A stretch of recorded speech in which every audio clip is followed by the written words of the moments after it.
Hello mga sir, ayan meron tayong itatap overhaul na Yamaha NMAX na V1. Kilometer nito nasa 100 may gitna. At concern ni customer, nagbabawas na siya ng langis or kumakain na. Silipin natin yung kanyang kilometer. Ayan, 103 yung kanyang kilometer. Pero yun, tunog ng makina niya tahimik pa. Medyo may kunting ibang narinig yung tunog, gawa kasi dun sa slider piece at yung sa torque drive niya mga sir. Parang kala mo mayroon siyang ugong. Dahil dito narinig niya. Wala kami parts niya, Kuya Mike. Patay sila pala yung ano. Hindi na pang wala yun. Yo. Dudukotin mo naman yan. Tatanggalin tangke. Meron? Yan. Gagawin natin, tanggalin natin yung play rings. Tapos tatanggalin natin yung tangke hanggang sa upuan. Dahil dudukotin natin yan.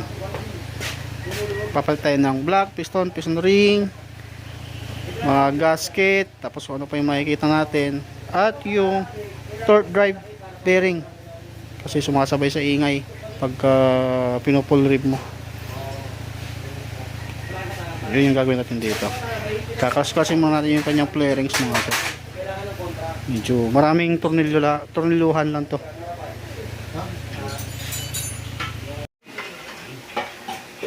Ito mga sa naklasan natin. At isusunod natin tatanggalin yung cylinder head tsaka yung block naman. Yan, ito mga sir, kakatsin na natin yung ano, yung kanyang cylinder head AC at yung mga stud bolt to stud natanggal na, halos sumama lahat ng ano, mga stud. Yan, sumama na yung mga stud nya. Pero okay lang din naman. Kaso nga lang, front lang ito sa loose thread. Siguro nabuksan na rin to.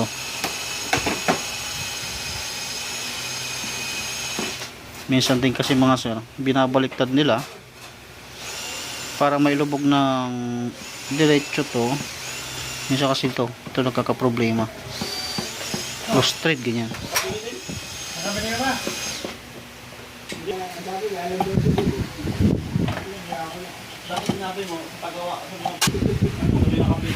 Hindi pa natin magutugot.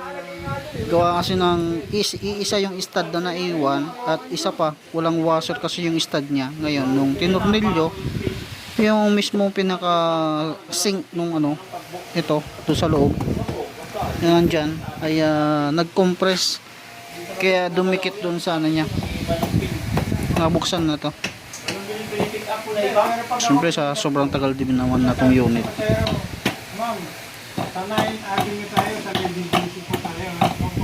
Ayan, kailangan pa natin pupukin ng rubber mallet tapos nakakalangan ko ng konti. Ayan, magot na.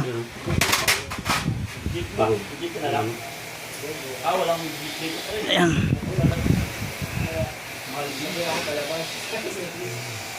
Ayan, basang basa. Sinyalis na to na kumakain na siya ng ano, ng langis. Tapos kaya kailangan pang pukpukin dahil dyan wala kasing washer. Ganyan yung mga ginagawa ng iba kasi binabaliktad yung stud kapag over torque kasi yung ginagawa. Ganyan nangyayari, nalulos thread.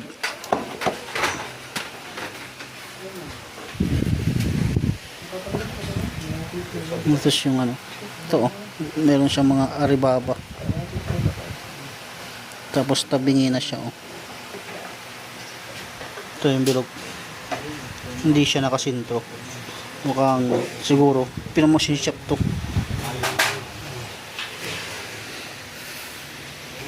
Ayan, tanggalan natin yung black tapos ito yung black niya kasi chrome bore siya. Papalitan na natin to.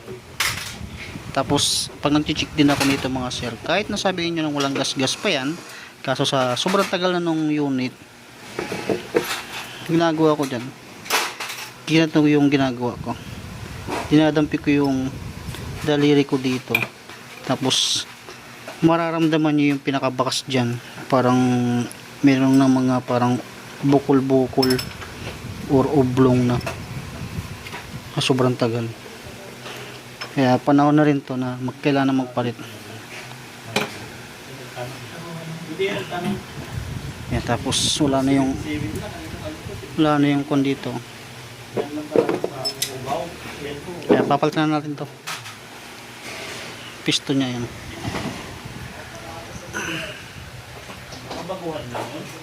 Sobrang itip. Doon lang tayo matatagalan sa head mga sir. Kasi lilinisan natin. Ayan, ilalagay na natin yung piston. Yan na yung bagong piston natin mga sir. Pang version 1. Yan, pinabili pa natin to sa Caloocan mga sir. Yan. Valve seal, mga gasket, saka black. Sunset na yan. At si kapulong yan. Ilinisan niya na yung head. Kaya tanggal niyo yung mga carbon. Kinisin mo lang mamaya yan. Basta mag-flat lang. Doon lang naman tayo matatagalan. Puro gasket na kasi yung kanyang mga gasket na, nilagyan pa ng gasket.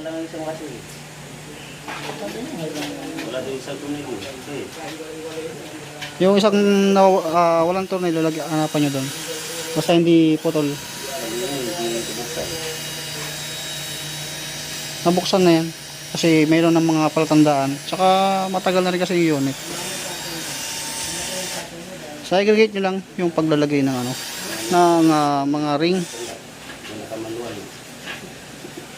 Ito naman yung bagong block natin mga sir. Dahil nakabit na natin yung piston. Yun na yung piston nya. Ito yung bagong block. Okay, kabit na natin.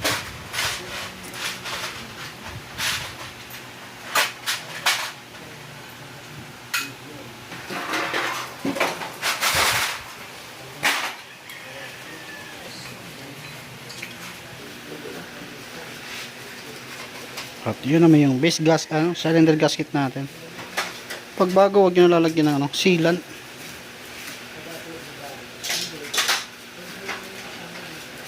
Tsaka yung dowel, huwag nyo kalimutan doon sa sa block.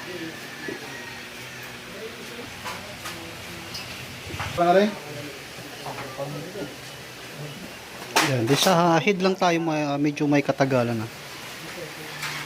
Salpak na rin natin yung bagong block.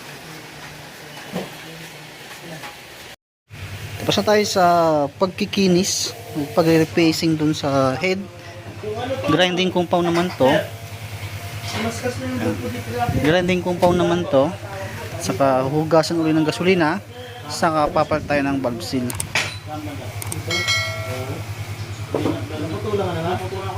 Yan. Kasama yan sa papalitan yung valve seal na yan. Tapos after natin magawa tong head, ikakabit na natin yan doon. Yan, tama siya, binabalik na rin natin. Alinisan na rin.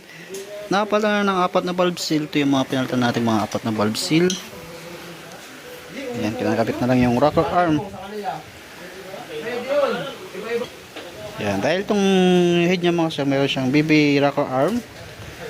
BBA rocker arm. Mauuna muna yung rocker arm.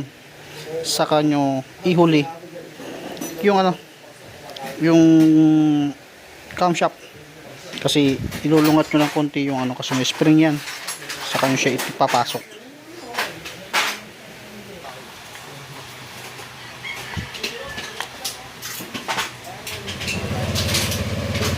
Ayan, tapos iangat nyo to.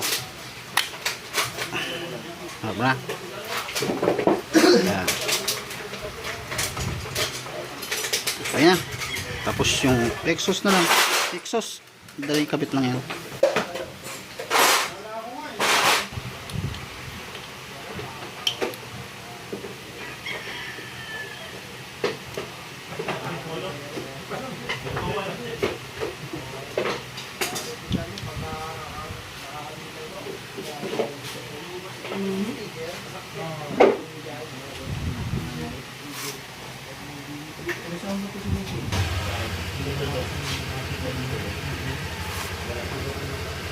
Ayan. Tapos i-valve clearance pa natin yan mga sir. Ginagawa namin sukat dyan.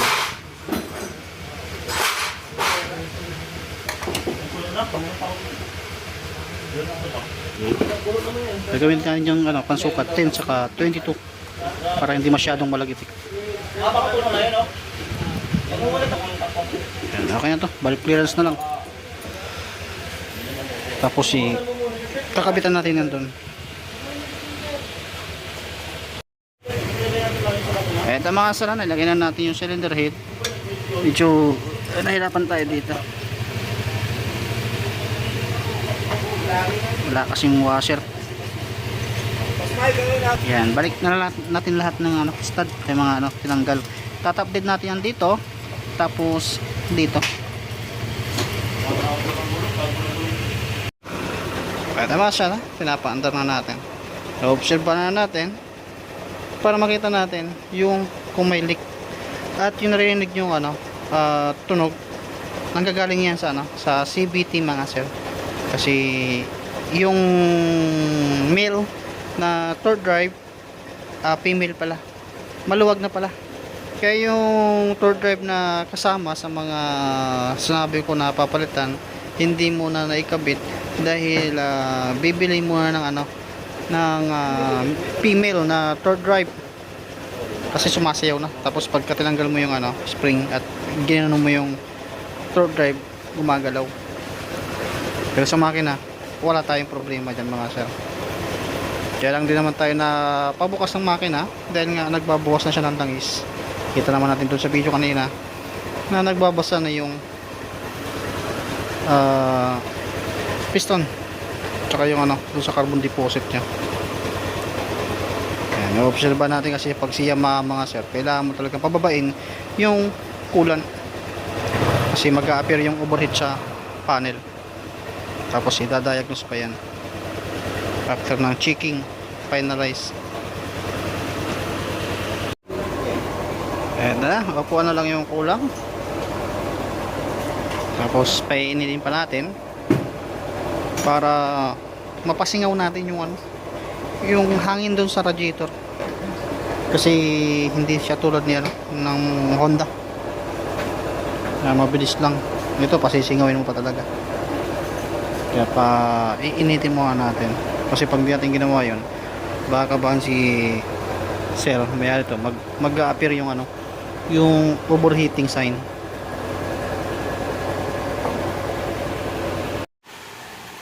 Brazil! Yan, napatan na yung torque drive para maging finalize na. Yan na yung kulang. Yan, syempre yung bumaba na dyan si Haponiso. Haponaso.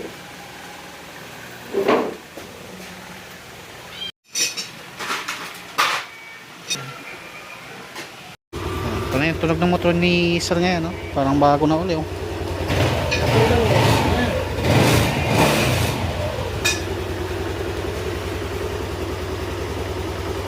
Yan, goods na. Testing mo na lang. Pag-select mo ba yan Oo. Basta break-in mo muna Break-in mo muna yan. Breaking, nga lang, hindi nga ako malagpas. Yan, goods na mga sir.